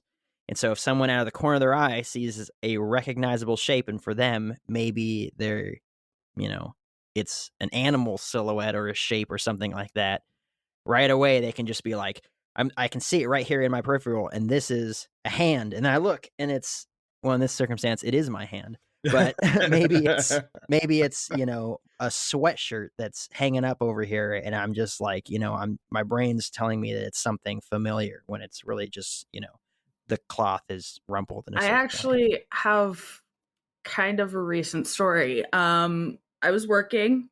We had to go into the electrical room, and in this specific building, someone had hung up one of those poncho rain things. Mm-hmm. And the way it was hanging, and this thing had been there for a while because it was all torn up and tattered. But when you're in the dark, that looked like something was coming at you. Plus, there was a wind, Mm-hmm. there was a breeze in there, so it was moving around. It definitely looked like something was coming at you until you turned on the light. So, your brain definitely plays tricks on you all the time. If you want a really good example of people who see shit that's not there, go to any Bigfoot Facebook page, and you will see a whole bunch of people that post pictures of red circles in the woods. Those dang red circles. And they're like, the Bigfoot is right here. And everyone in the comments, it's like 50-50. People are like, oh my gosh, yes, look at the Bigfoot. And then the other people are like, you're dumb. And it's literally just bushes, dude. There's nothing there. So the word is pareidolia, and that's seeing shapes in objects. And that's what the Rorschach ink blot test is based off of, is your mental state and perception will allow you to see a certain image in nonsense because of whatever you're focusing on. So that's why, we see things like that. Like a log, and people say it's Bigfoot. Or a shadow or a trash can, and someone might say, instead of a gray metal trash can, it's a gray animal next to me, until they look at it and it's they realize Shuck. And you could say that, you could look at it and be like, oh, sorry, my eyes were just playing tricks on me. Or you could be like, it was there and then it disappeared. It's Shuck. I know what I saw. I'm not crazy. Shuck took the form of a trash can today. All right. Hey, man, if we're going to start adding stuff, All right, let's move on. I got a couple encounters here. So, nice. Let's continue here. In August of 1967, just shy of midnight, Jack Disney was walking from West Horndon to Brentwood in Essex County. It was when he approached Horse Pond. There he saw a large, dark dog moving in his direction. Disney described the dog as the size of a Great Dane with glowing red eyes. Although he admitted to feeling threatened, he continued his walk, and as he came to the pond, the dog simply passed him right by, not even giving him any attention. This encounter with a black dog is now referred to as an example of a harbinger of death, as Disney's brother died of a heart attack a week later, and his wife, a year later, died of a hemorrhaging stroke in her 40s. That's it. That was Jack Disney's brief encounter. Yeah, that's just circumstance. You think that's something just that bad happened. luck? Yeah, that's what I'd say. I had in February going into March, I had 3 close people to me pass away. And I saw squirrels the entire month. Does that mean that squirrels are the harbingers of death, right? Yes. Yeah. It's just like, that's just circumstance. Or they could be death squirrels. Well, I keep seeing them, and you guys aren't dead, so that's good. All right. Let's move on. Ready to move on? Yeah. All right. Yeah. Let's see. We got 4 more little pieces left. That's it. Another place many have witnessed one of these black dogs is in their own homes. In a letter dated in 1960, Miss Garth Hayward outlined her experience with a large black hound in her manor in Crosscombe of Somerset, England. She was busy rearranging her curtains in preparation for her guests that day when she witnessed what she described as a very large, all-black staghound-shaped canine come in through the door and ran upstairs. She replied by yelling for her husband, as she thought it was the family sight dog, Psyche, running through the house, and she did not want her to track her muddy paws through the house before guests arrived. As she yelled for her husband, she began to give chase to the animal, and to her surprise, the dog was nowhere to be found. In fact, there was absolutely nowhere for it to hide either. As the husband arrived at the stairs, he was upset as to why she was yelling, because Psyche was with him at the other end of the house, sleeping in her kennel. Later that day, Miss Garth Hayward witnessed the same massive hound by the pond on her property, making massive leaps over her bushes about 12 feet high. During one of the leaps, she witnessed the animal disappearing into thin air at the peak of its leap and never reappearing. So what do you guys think? Are they all just BS? All of them? All these stories are just BS, Jake? Yep. Yep. I don't know. It feels like there's an explanation for most of them. And then the ones that there isn't an explanation for, it's because it's from the perspective of the person that saw it. And it's just like, well, there's no way that we could possibly know for sure if they're telling the truth or not. Mm-hmm. And we know that people like being deceptive because people like to get the attention from it. So, Yeah. Maybe this was a way. Go ahead. People will make up any kind of story for their 15 minutes of fame. Sorry. True. Yeah. I mean, this could be one of the she imagined a black shadow going upstairs, or maybe she did see, a black dog going upstairs. And when she was unable to find it, maybe this was just her way of proving, quote unquote, air quotes, proving that it was a black ghost dog, that she made up this elaborate extra scene where it jumped over hedges and disappeared, as a way to validate her incorrect telling of what she saw or did not see, or whatever the reason why she was yelling. I don't know, but I think you could be right there. I think you could be right there, dude. I mean, this comes into my own personal experience by seeing the phantom black dogs at home. I mean, in regards to that story, I'd like to know what else is happening in her life. What else is she going through if she's seeing stuff like that? Because I mean, probably 4-5 years ago, I had to have my dog put down, and he was a greyhound. So he's a big black dog. And one night I woke up, I was at my wife's house when we was living with her parents, and I woke up and I looked in the doorway, and I kid you not, there was a big black figure, and next to it was a smaller dog shaped figure, exactly the size of my dog. And I was like, what is that? And I told my wife about it, and I was like, what is that? But my rational mind is going, that's because you're upset. You're grieving still, man. You're just thinking your dog's there. And my head went crazy. I mean, I haven't even told this story on my podcast. And I started to think, well, what is it? Is it a demon man with my dog? Is he taking my dog? So what's going on? And it really, really messed with my head a lot.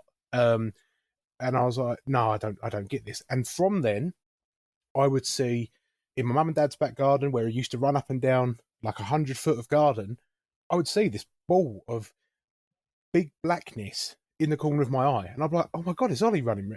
No, it's not. Of course it's not.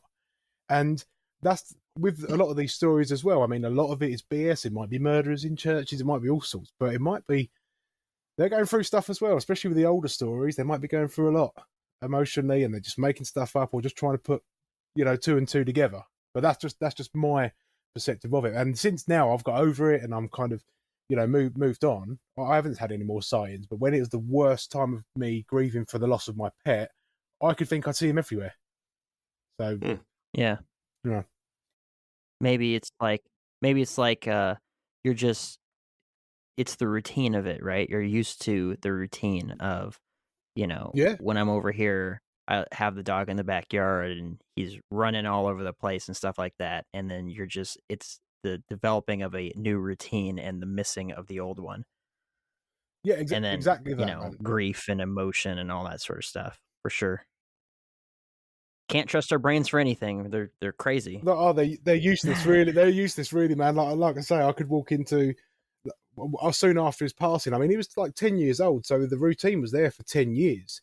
And like, I'd walk in the front room, and all of a sudden, I'd think he was in the front room in his bed, but there was no bed anymore, and there was no dog, obviously. So it's crazy. It's crazy what the mind does. And I think with a lot of sightings and paranormal sightings and things like that, the brain can play some, good tricks on you. But Yeah. Right on. You guys ready to move on? Yeah. All right. There are many stories of a protective black dog from all around the world, but in Lincolnshire, there seems to be no other kind. There are many stories of a ghostly black dog appearing during critical times of someone's adventure in Lincolnshire. One such story involves a woman going by the name of Mrs. D. One day, Mrs. D was traveling from Crosby to Scunthorpe when she witnessed a black dog trailing behind her. As she approached, two rough Irish laborers who were saying some very inappropriate things to her and saying that if her dog wasn't there, they would do such and such to her. As she made her way back home, she went to tell her husband about this amazing dog who seemingly protected her. But as her husband attempted to find the dog, it was gone. The story of Johnny Greenwood involves him traveling through a forest for at least a mile both ways as he was being followed by what he assumed to be a dog, but he could not see due to the darkness of the woods. All he heard was the footfall of the animal. As he exited the forest on both ends, the animal disappeared. A few years later, a few men were arrested after escaping prison around the time that Johnny was traversing the forest. The men admitted to planning to kill him that night as they thought he was too close to their hiding place, but chose not to because of his massive black dog. A story that appears in April 1959 edition of Methodist Magazine by writer Ethel Whitaker, who tells the story of her father, Reverend Samuel Whitaker, and his encounter with a ghost black dog. The story tells of the Reverend having to walk a great distance by himself, and as he left the town, a black dog came to his side and began to walk with him. Unfortunately, there is no record of how the Reverend reacted to the dog giving him company, but the story continues. As Mr. Whitaker was walking, two very large men appeared and were attempting to be physical with the Reverend. The dog began to snarl and defend Samuel, and the men ended up leaving him alone after deciding that the large black dog was not something they wanted to risk dealing with. Soon after the incident, and once the coast was clear from the dangerous men, the dog simply disappeared. After the dog vanished, Mr. Whitaker asked around in both his departed town and his destination town to see if anybody knew anything about the dog. Nobody was able to identify this creature. This is common in many different phantom black dog stories. The animal appears, does its job, and simply disappears. Sometimes the dog walks behind a bush, tree, or wall and is never seen again, and other times it vanishes right before the witness's eyes. These stories and many more are detailed in Mark Norman's book, Black Dog Folklore, where he dives into more detail about the protective black dog, or dogs, of Lincolnshire. So what do you guys think about the protective black dogs of Lincolnshire?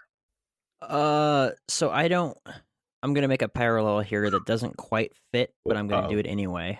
I don't want people to think that I'm some prude when it comes to this sort of stuff and that I don't believe in any sort of spiritualist type things, right? Mm-hmm. I am a Christian man. I do believe in angels and demons and things like that. Although I would say that there was a story I heard, it must have been a decade ago now, and I don't have the reference up in front of me, but that there was two escaped convicts who were murderers that tried to murder a child, but when they approached the kid after they were caught, this was their they were caught by the police short time afterwards. After they were caught, this was what they had said is that when they approached the kid, who they were going to harm, they didn't, because these two massive muscular men appeared next to the kid, and they felt incredibly threatened, and so they left. And in interviewing the child, he said that he was completely alone and had no knowledge that these two men were behind him and were going to attempt to attack him, and that there were no men that were standing next to him. And the kid and his family were Christian people, and they attributed it to an angelic presence that kept him from being harmed, right? So I'm not gonna, and to me, I mean, that feels to me like it could be a real thing. I wasn't there, I don't know. But I'm not gonna say that I don't believe in demonic presence and I don't believe in angelic presence. But when it comes to that sort of stuff, there was never a time in any sort of, and I know the Bible doesn't house every single angelic event that ever happened, but as far as I know, there was never a time where an angel appeared in the form of an animal. But at the same time, if we're talking about spiritual beings that aren't bound to our laws of physics and you know, logic and rationality and all that sort of stuff, why couldn't they? So I don't know. That one's tough for me, especially talking about the Reverend, because usually I would attribute a black dog phenomenon to be something more in the realm of the demonic, right? And you don't necessarily have to be practicing any sort of witchcraft or paganism or anything like that. You could just simply not be a Christian person and be susceptible to all that sort of stuff, because you're just, you know, on open playing field. And so it's that one's a tough one to me, but at the same time, you know, I wasn't there. I would have to look further into it and see the actual reports of the people who were involved in this sort of stuff, and, you know, draw a basis out of that, or a idea out of that. But this is a different circumstance, and I'm happy for the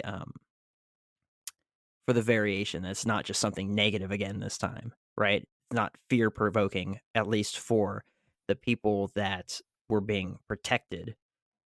It was fear provoking for the people that were going to attack the person that was being protected, right? So yeah, very interesting. And I have no idea. Interesting. Anything else? Ladies, gentlemen? I got nothing. All right. Adam? No, it's good, man. I thought Jake hit the nail on the head there. It's nice to see something rather than like this ominous presence, you know, of all the sightings, to actually be something of a positive. Because not to bleed on about my story, but obviously because I was grieving for the loss of my pet, but I always saw it as a positive thing, and I took that as a positive and was like, oh, actually, no, this is my chance to move on, and you know, I got to sort myself out and things like that. So, you know, it's good to see. It's good to see it in that light, rather than, because everything else has always been surrounded by, you know, death, murder, and all that sort of crap. So that's good. Yeah. That's good, man. It's good to hear. Right on. He's so done with the show. He's like, I hate I'm never talking to these guys again. Had my First time for 2.5 took up an hour of my time, and then they're feeding me all this crap that's easily explained away. Jeremy said he had a good episode. The infinite fake hole, more like. Oh god, infinitely fake hole. No, you read me wrong. You read me wrong, man. This is good. Yeah. All right. 2 more left. You guys ready? Mm-hmm. Yeah. Yes, sir. Watson makes mention of a very interesting story involving a man that is only noted as E. Ramsey from a book by Christopher Reeve titled A Strange and Terrible Wonder, the story of the Black Dog of Bungay. In this story, Reeves is traveling back home on his bicycle when a black dog emerges sitting by a signpost ahead of Reeves. The man becomes nervous as he notices how large the dog is and the bright red eyes set among a solid black frame. Ramsey, not Reeves, by the way, Ramsey, sped up and passed the dog safely and was relieved to not have been attacked by the animal. But soon after he began to feel better about his situation, he heard the sound of the dog running up to him from behind and began to panic again. But the dog simply ran past him at a speed that far outpaced Ramsey. He would go on to explain that the animal passed by so close to him that he could smell the rankness wafting off of it as it sped past. And yes, rankness was what he used to describe that. Once the monster was in front of him a ways, he stopped and stood in front of an area known as a spinney in England. According to Google, a spinney is a small area of trees and bushes. Is that right, Adam? Yeah, I've literally no idea. When you said spinny, I was like, what? No, so I don't know. Okay, good. As Ramsey drew closer, the dog began to snarl and bark at him viciously. Ramsey said that he felt so threatened that he got off of his bike. There goes my dogs. He got off his bike as he thought he was going to have to defend himself against this dog. But as he stood next to his bike, a car plowed through the spinney from the other side with no lights on and drove directly over the dog. Reeves stopped far enough to react in time and jumped off of the street and into a nearby bush. When he got up, he witnessed the car continuing on its journey and immediately went to see if he could find the dog to try to give it help. He was shocked to discover that the dog was still in the same exact spot, completely unharmed, and now simply sitting there. Then it faded away and completely disappeared. So what do you guys think? I don't know. So we got phantom cars now. Well, oh god. It was Ron and Harry in their magic flying car. No, I think the car was Whomping Willow. The car, the driver was drunk, and he drove through the spinney, which is supposed to be like a little. I think it's like a divider. I think that's what we call it here in the States. A windrow, maybe. A what? A windrow. It's basically a wall of trees, and it's to block out the wind. They're called windrows. Canada. Interesting. We don't have we just those call here. it a divider. We just call it a divider. I think that's what a spinney is, right? It's like that little island in the middle of the road where there's grass on it. I think that's what it is, and it's got some bushes and whatnot. I think this is just, a drunk driver who blew through the divider, and if this guy didn't stop short, he would have been killed. And he blamed his saving on this black dog, which is something that we see in a lot of stories. But do you think the black dog was actually there, or he just said it was? Well, that's the question. That's the question with every single one of these stories, and that's the same question with not just black dog stories, but anything, Bigfoot or whatever. So you have to take everybody's story with a grain of salt. And this is what I was saying during, I think we were talking about it in 1.5, where it's the sheer number of these black dog encounters and lore behind it that gets me intrigued and thinks that there might be something here.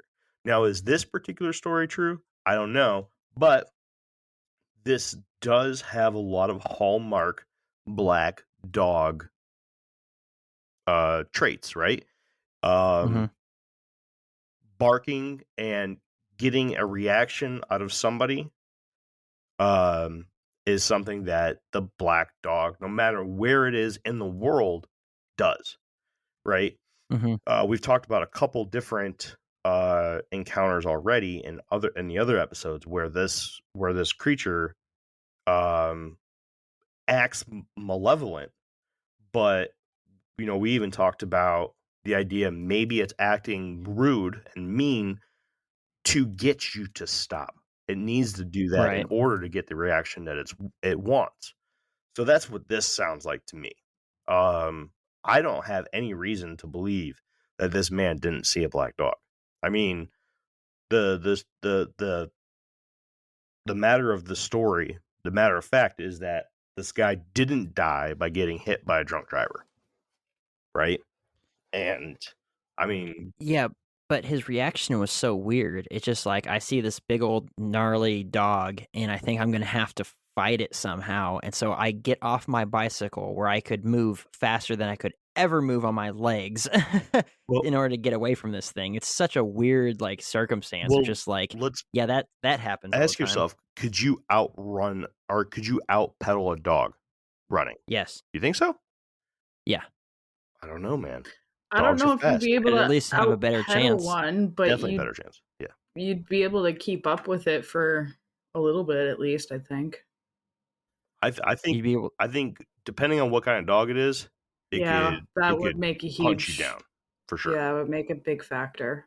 I mean, if I was in the guy's position, I probably would have just turned around and pedaled away, right, and just said, "All right, well, I'm going to go a different route." Even if he did that, though, he got the reaction, or the dog got the reaction that he wanted. And basically the guy got into a fight or flight situation, said, "All right, let's throw hands."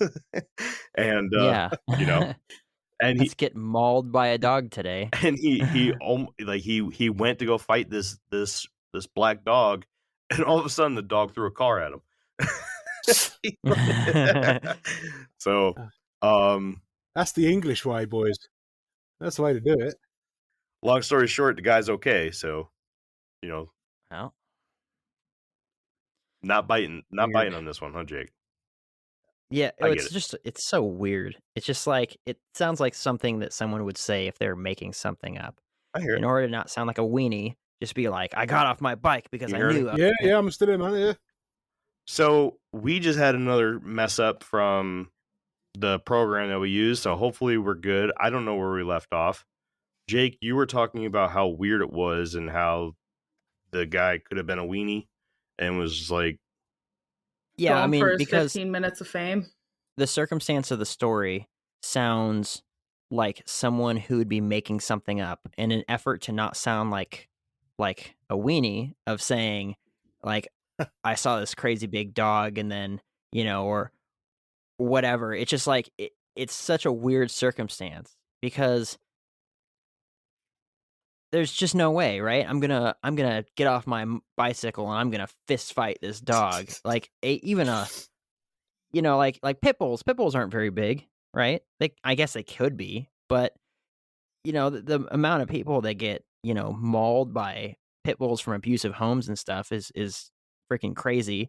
Dalmatians maul people, like all these sorts of things. It's just like such a weird circumstance. Like, people know that wild dogs are incredibly dangerous, or, you know, feral dogs are dangerous, you know, whatever. It's just like a weird story to tell people of just like, I saw this crazy big dog that was barking and snarling at me, and then I just knew I had to fight it. So then I got off my bicycle, and then, you know, to approach this dog to give it, you know, a good old 1-2, and then this car drove through the area, you know, almost crushed me. And, you know, it's just like a very strange chain of events to happen, versus like, yeah, I'm riding my bicycle and I saw this crazy big dog, and I'm just like, all right, bye.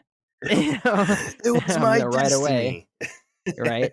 It's as if I could ever, you know, outrun a dog that wanted to get me, right? Yeah. Versus maybe on a bicycle, but I sure as heck have a better chance, you know? That's crazy. It's very strange. I think with sorry to interject, guys. I mean, when you say about the stories, it sounds like, I mean, I think it loses a little bit because of, not to be bloody racist, but because it's an American saying it. If it was an English person saying it, no, listen, man, listen. Nationalist. Hear me out, That's man. what he is. He's a nationalist. No, because you're saying stuff like, oh yeah, because he was a weenie in this, right? This is how it's going to go down in a pub. If it was in a pub, it would go, you hear me out, right? I was riding my push bike, and then all of a sudden I see this bloody great dog behind me, and I thought, God. So I jumped off it, put my hands up. I was going to give the old 1-2 and the old mush boy. And that's how they talk. And it's like, that's how they would have said it to everyone in the pub. And everyone would have gone, oh, did you do it then? Or did you run away? No, I didn't run away. I was ready to do it. I was ready to do it. And then all of a sudden, this car just run it over. And everyone in the pub, because they're all pissed up, they're all drunk as well. They're going, way, go on, John, tell us the story. And then everyone's drunk together. Everyone's drunk and happy together. And they go, God, did you hear about John and his big black dog? Go and ask him. Go and ask him. And I can tell you, being an English person, I've been in the pub with drunk old men, and you listen to their stories, and you're like, this is absolute horseshit, man. But you're like, but they say it with, they say it with such conviction, and all their mates are around them going, yeah, tell them how you did that. Yeah, I did that as well. And you just think, oh God. So yeah, I think maybe that's part of it as well. Not to say that the American story of it isn't, the American way of saying it isn't correct, but I just thought I'd throw me a English accent in there for everyone. That's it's perfect. That's great. Yeah. We're jiving. It was a bar story. It was the fish that always got bigger. Every time it was told, it added an inch. To the fish size. That's funny. It was the 3-foot sturgeon that suddenly turned into a 10-foot sturgeon. That's right. All right, last one. You guys ready? Yeah. This is it. W.T. Watson describes a story from W.H. Barrett's book East Anglian Folklore about Sam Rudd's encounter with a ghostly black dog on the beach in Salthouse, Norfolk. A heavy mist had settled over the beach when Rudd began to hear a very loud howling of a dog from a decent distance away. The howling got so loud and disturbing that Rudd went home. To his surprise, his father was already disturbed by the sound that seemed to be louder than anything any normal dog could make. Rudd's father went to the second floor of the house and opened a window and looked out into his lawn with his shotgun in hand. There he saw a black dog sitting on his lawn. The father took aim and unloaded what he described as a half a pound of swan shot, translating to several shots, which failed to affect the animal in any way. The father told Sam that he was convinced that it was the Black Shuck, and that he was thankful that Sam made it back inside unharmed. But the dog kept howling for an unknown amount of time. The next day, the Rudds awoke to the dog no longer anywhere to be found, and bullet holes peppered all over their outhouse as a result of the ammo going directly through old Shuck. So what do you guys think? That's it. That's all I got. That's a great cover for a drunken episode. Hey, son, go to the bathroom real quick. I got a surprise for you.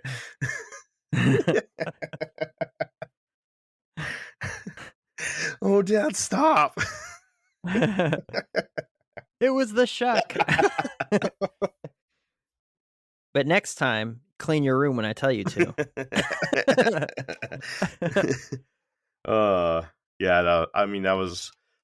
I put that one in there because it was an example of one of the examples of somebody trying to do harm to one of the animals and it just not being capable of doing so. Yeah. But other than that, that's it, guys. That is that and the part 1 and part 1.5 together kind of builds the English folklore or the English belief in the black dog. I like it. It's cool. Yeah, man. Is it? Fun stuff. Is it? Yeah, I mean, even if it's easily explained, it's still cool. Is it? You can have. I agree. You can have local folklore and stories and all this sort of tradition and all that sort of stuff, and even if it's easily explained, it's still cool. This is exactly what the Paranormal Network is saying right now. All the listeners and watchers of the Paranormal Network are like, oh, so Infinite Rabbit Hole doesn't believe in shit and talks about 2 hours about it. No, I don't believe in that. I tell people this all the time, though. It doesn't matter if you believe in it or not. The conversation is still interesting to have, so why not have it? Right. Yeah. I agree 100%. And I really like one particular one that we're going to cover. We're going to cover a particular black dog legend. That's really cool. So I can't wait to get into that one. Oh, I have the death whistle here. Oh, do you? Yeah, I think I said Amazonian death whistle. Sorry, Aztec death whistle. Aztec death It's not. I don't think it's actually modeled off of anything like that was ever discovered, but it makes the same sort of sound. And if you can imagine, so this is what it looks like. Oh, nice. If you're just listening to this, I'm sorry, you should really get on the Paranormal Network YouTube channel so you can see the things that we're looking at. But yeah, it makes the same sound. So I'm going to blow this thing. I'm going to push my microphone back and I'm going to blow into it. If you could imagine like 1,000 of these blowing, and then you're just waiting for your inevitable death. And as, the sound gets closer through the trees and you can hear the hoots and hollering and screams of people and also these going on, extreme psychological warfare, right? But anyway, I'm going to blow this thing inside of the screaming woods. Yeah. I have to That'll be go. so much fun. That sounds so cool, especially from the perspective of someone who doesn't believe in this sort of stuff. I don't get all like freaked out and all hokey. If I go into the woods, I'm scared of like things that are in the woods. Like last time when I was over at that Dinky Creek trip and we heard Bigfoot and stuff, there was also a mountain lion. I'm scared of real stuff in the woods, right? So that's like, we're like, oh, the ghosts. No, I'm worried about getting mauled and like, I never see my family again because a grizzly bear gets me, right? So it's like, but yeah, I would love to go there and just, sit it out and hear all like prime time for the foxes screaming into the screaming woods, right? And then I'm definitely making a shirt. I survived one night in the screaming woods, infinite rabbit hole load on the back. But Do it. If you guys are ready, I'll give this a whistle. Oh, sorry, locked up. What happened? Oh, that's scary, up, man. huh? That's so scary. Oh my! I Oh broke no! Oh, you broke it already! Oh, I broke it. oh, you busted it. Way I to did. go! I did it too That is loud. terrifying. Did you hear it at least? No. Yeah, I don't know. The beginning sounded really like Terrifying. It sounded like Banshee. Yeah. It does. It did. That was nuts. A little tiny squirt. That's all you got. That's all you get. A little poop. It's like a little, and that's it. I thought impending death would sound scarier than that, dude. But okay. No. Well, I'm not going to kill you, but maybe something will. Maybe this is the harbinger of death. Who knows? Maybe it's the shot. The black dog takes every form you could possibly think of. So. Well, those that stayed for just this he's muted. Oh, that's weird. I can't get it. No.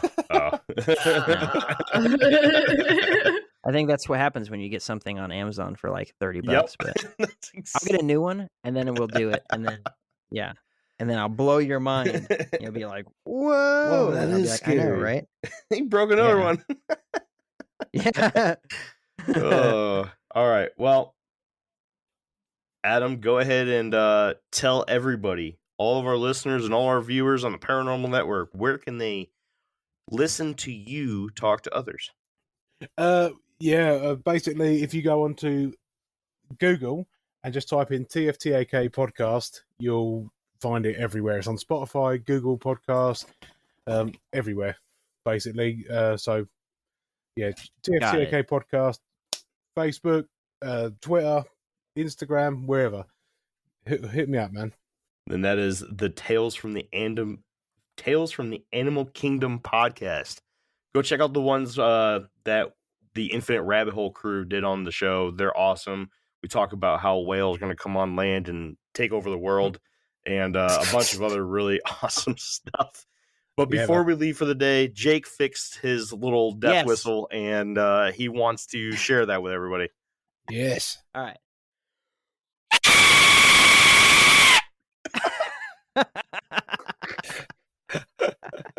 Definitely sounds like a banshee. It's crazy, nuts, dude. Yeah, man, dude, I'm so gonna get one of those and I want one too. every night into the Wisconsin woods when I move up there. Every night. Oh, you totally should. Yeah, they sound crazy, and I guess it's like depending on like the size of it, you can have different notes as far as like how high pitched it is and how low pitched it is. But it's pretty cool. Adam, it was great having you here with us. Yeah, man, Thank it's you good. for joining us on this episode. It was awesome Always having fun having you back, but instead being on our show, so we could host you and hear your thoughts on this and stuff. And sorry that Jeremy wasted his time with all the Black Dog stuff, and it was totally made up. But it was great to have you regardless. Maybe we'll come on to your show again and talk about real stuff. Yeah, guys, you're always welcome, all of you. Any time you want, just hit me up. We'll see. Maybe we can get the elusive Jeff to join one day. Who knows? Yeah, that'd be good. Probably It's good not. to see him. It was good to see him. We'll try. Yeah. Whitney just texted me. She said, "You just scared the poop right out of my butthole." And then sent me a gift that says "Stop it."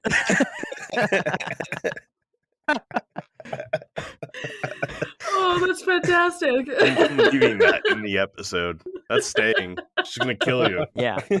Yep. She's gonna be like, "Really?" And I'm like, Jeremy edited. Yeah. Too good. No, Adam, Too dude, good. huge pleasure, man. I'm sorry that we went through all that BS in the beginning, and it's now been 3 hours since we planned to start this episode. You're a trooper, dude. Appreciate you. That's cool, man. What's 3 hours is nothing. 3 hours is nothing. If it's got good company, that's all what matters. Well, I appreciate that. You don't really know us yet, so that's good. But all right. Well, does anybody have anything else to put out before I go ahead and close this up? No. No, I think I got a new tapestry. All right, I'm good. That's it. follow us on Instagram, Twitter. Mm-hmm. Join our Facebook group. All that. Leave us a voicemail, please. We love the voicemails. Go to the website. Leave us a voicemail. Hit the Yeah, microphone. if you want to leave Adam, your voicemail, bro. I can do, guys. Absolutely, because I don't want Do to keep it. using Jake. Yeah. I mean, I'm gonna keep doing it. I'm gonna be like, "This is Jake from the Infinite Rabbit Hole, and here's the Aztec death whistle." Oh, you should do that. You should do. That's great. All right. Well, that's been another Goodness episode gracious. of The Infinite Rabbit Hole, where we talk 2 hours about nothing that we believe in. And thank you. Thank you for spending and wasting 2 hours of your life listening to us talk about all kinds of dumb, awesome stuff. Until next time, travelers, we'll see you in the next path of the Infinite Rabbit Hole. Bye. Bye. Adam, say bye. Laters, taters.